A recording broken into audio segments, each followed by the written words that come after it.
Bem, mais um episódio de Andor finalmente lançou. E meu amigo, que episódio, hein? Vou ter que falar.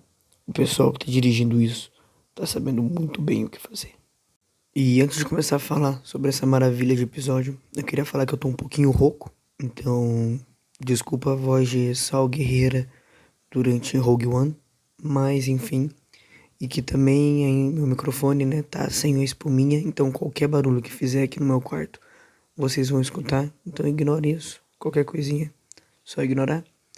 E bem, né, vamos começar a falar sobre esse episódio que, meu amigo, que coisa incrível, o Lúthien, isso sim que é um líder rebelde, isso sim que eu olho e falo, putz, esse cara vai salvar a galáxia. Ele me lembrou muito a Jyn Erso, principalmente aquele discurso que ele fez, me lembrou muito a Jyn Erso, porque é exatamente o que ela fez. Ela se matou para poder que o resto do pessoal tivesse uma chance, uma esperança, uma nova esperança no caso. Bem, já começamos esse episódio na prisão do Cassian junto com o, o Kino e que eles estão começando a pensar, cogitar que é uma boa fugir, né, fazer uma rebelião lá dentro. Como eu disse, acabou numa rebelião de forma propriamente dita, né? Uma revolta. E eu quero pontuar antes de falar sobre a prisão, porque vai ter coisa pra falar sobre a prisão, que a mãe do Cassian tá indo, hein? E eu não gostaria de falar isso porque eu gostei da personagem. Ela lutou, né, contra o Império, parece, tentou pelo menos. Mas infelizmente parece que ela não vai durar tanto mais não. E não sei se isso vai ser algum gatilho pro Cassian fazer alguma coisa, mas enfim, a gente vê que a Cinta também continua, né, lá em Ferrix, observando as coisas que tá acontecendo.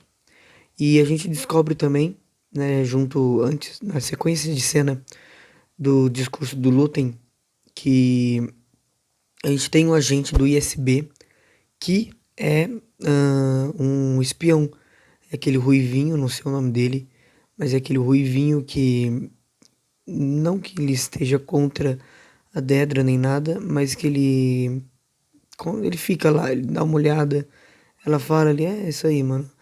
Enfim, ele não tem muita participação até agora, pelo menos, né? Parece que tem um agente do ISB lutando pela causa da rebelião. No caso, ele fez um pacto com o Lúthien e ele tava de espião mesmo, ele passava as informações que estavam acontecendo. Sendo que ele até fala que estão começando a investigar sobre o Cassian, né, sobre o eixo, que a gente não sabe direito se o eixo ele combina só como o Cassian ou se é o Cassian junto com o Lúthien, etc, né? E, bem, esses foram... Ah, e tem o paralelo também, não é paralelo que se diz. Tem o arco da Mon Mothma, que ele chama aquele bandido pra poder conversar, tentar negociar. Mas aquele bandido, né, em Shangri-La, eles costumam casar, né, igual era antigamente, né? Forjavam casamento ali com o pessoal já no 14. A maioridade em Shangri-La é 14 anos. E aquele cara tava querendo que a Mon Mothma arrumasse a filha dela pra casar com ele, né? Com o filho dele, quer dizer. Nossa, que horror. Pra casar com o filho dele, combinar, arranjar um casamento entre os filhos dela pra ela ter dinheiro. E esse episódio, o nome dele é Uma Saída. E cada um nesse episódio descobre uma saída, mas a custo de alguma coisa. A Mon Mothma descobre uma saída para poder conseguir dinheiro, guardar seu dinheiro, investir, mas com o custo de a sua filha, meio que a liberdade dela, porque ela vai se casar e pelo que parece o pessoal não consegue se separar, ou vai querer continuar aquele casamento por um bom tempo. Porque a Mon Mothma, mesmo claramente não estando muito ali com o marido dela, continua com o casamento dela. E a segunda, uma saída, é do Lúthien e do agente do ISB, que os dois descobrem uma saída para a rebelião, que vai custar, no caso do agente do ISB, a sua vida em geral, tipo, a família dele, a confiança dos agentes do ISB e no Lutem, a sua vida literal. Aquele discurso que o Lutem fez que lá me arrepia só de lembrar. A mente dele é um lugar sem sol, mano. Esse era o líder rebelde que eu queria ver nessa série. E no caso de Ferrix, só tem uma saída pra Marva, infelizmente, né? A morte. E no caso do ISB, sem ser o traidor, né? O espião, a Dreda encontra, né, o ISB, encontra uma saída para conseguir forjar aquele ataque, aquele piloto, né? E bem, e uma saída literal pro Cassian e pro Kino, que é literalmente fugir daquela prisão, liderando uma enorme rebelião. E olha, sem querer ser meio comunista aqui, mas aquilo lá, né? Se os operários a tudo produz, a tudo eles merecem, né? E, mano, eles se juntando foi uma sensação muito estranha. Porque ao mesmo tempo você sabe, tá bom, eles vão conseguir fugir, eles estão conseguindo se organizar. Mas quanta gente não morreu tentando pular tudo aquilo, tentando sair. Assim como o Kino não consegue nadar, que aliás doeu no meu coraçãozinho aquilo. Assim como o Kino não consegue nadar, muitos dos outros presos que estavam ali provavelmente não sabiam nadar. Então, no meio do empurra-empurra, provavelmente vários deles foram empurrados, igual o Cassian foi, e vários morreram, além do pisoteamento do pessoal que foi lutar contra os agentes do Império lá, né, os policiais, entre aspas, e morreram. E tá bom, eles conseguiram fugir, que bom que eles conseguiram fugir, mas meio que a custo do quê? Porque muitos morreram pra estar ali, pra descobrirem o que aconteceu no andar número 2, pra descobrirem como fazer tudo aquilo, e muitos morreram. Na minha visão, foi uma fuga muito bem sucedida, afinal, o Cassian saiu de lá. E outra coisa é para onde que o Cassian vai depois da fuga dele. Como a gente vê ele saindo da praia e aqueles TIE imperiais que ficam de ronda, que parece uma Lat Gunship.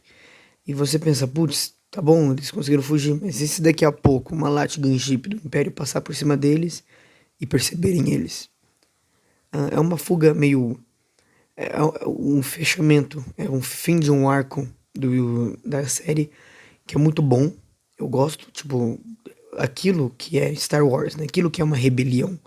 Você inspirar os outros na esperança de alguma coisa melhor e fazer que aquilo aconteça com a cooperação dos outros. E, bem, esse episódio é simplesmente totalmente Star Wars.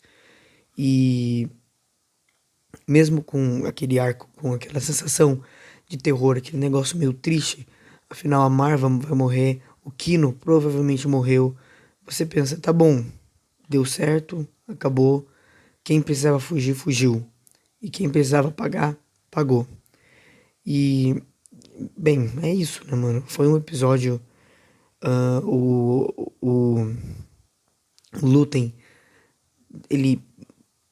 Aquele discurso dele falando que ele perdeu toda a vida dele é um negócio tão intenso. Ele falando de uma forma tão, não tranquila, mas de um jeito tão. Parecia que ele já tava sabendo de tudo aquilo. Afinal, né, ele tava sabendo de tudo aquilo. E, né, foi um episódio ótimo. Eu mudei totalmente minha opinião. Outros episódios que eu falei que eram os melhores, saiu. O melhor é esse daqui. Porque, meu amigo, que episódio, que sensação horrível, mas que ótima. Eu adorei esse episódio.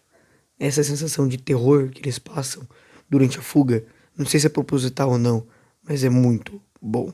Eles saberam fazer muito bem uma sensação de uma fuga com custo de vidas que até aquele momento não eram tão importantes. Mas porque você se acostumou com elas, agora você se importa muito.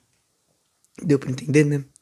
Bem, se não deu, espero que você assista o episódio e veja que maravilha pessoal tá fazendo com Star Wars. Bem, esse foi o vídeo, né? Eu tentei falar bem rapidinho de tudo e meio que consegui, né? Até porque o episódio, mesmo sendo grande, com bastante coisa, é muito mais porradaria, né? Em questão deles fugindo e tudo mais. E, bem, é isso, mano.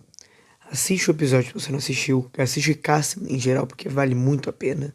Se você gostou, deixa o seu like aí, se inscreve aí embaixo. Ahn, compartilha para quem quiser e saber um pouquinho, uma opinião de alguém que gosta de Star Wars. E se vale a pena assistir Cassim, vai por mim. Vale muito a pena. E, bem, esse foi o vídeo. E a gente se vê numa próxima.